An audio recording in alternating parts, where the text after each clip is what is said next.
আজকে আমরা ভাতার বাজারে দোকানে দোকানে ত্রাণ সংগ্রহ করছি। উত্তরবঙ্গে বন্যা হয়েছে, বন্যা মানুষের প্রচুর ক্ষয়ক্ষতি হয়েছে, সাহায্য প্রার্থনা করছি। এখানে আমরা দোকানে দোকানে ত্রাণ সংগ্রহ করছি। আচ্ছা, উত্তরবঙ্গবাসী রাজ্য সরকারের কাছ থেকে পরিমাণ মতো সাহায্য পাচ্ছে না, যার জন্য আমাদের রাজ্য সভাপতি নির্দেশে আমরা রাস্তা নামতে বাধ্য হয়েছি উত্তরবঙ্গের মানুষ সুস্থ মানুষের পাশে দাঁড়াবার জন্য, যাতে কিছু ত্রাণ সংগ্রহ করে তাদের এই বিপদটা থেকে মুক্ত করা যায় যতটা সম্ভব মানুষের। কে আছে আপনাদের এখানে? আমাদের এখানে আছে জেলা সহসভাপতি সঞ্জীব সেন আছে, এখানে আছে আমাদের জেলা রাজ্য কমিটির সদস্য সৌমেন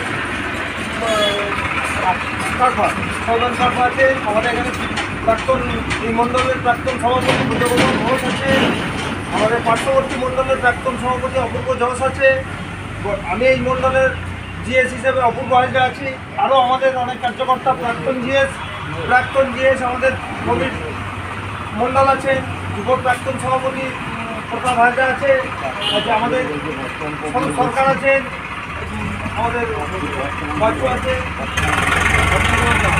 কুমার পাল, মনোধিকারী আছে।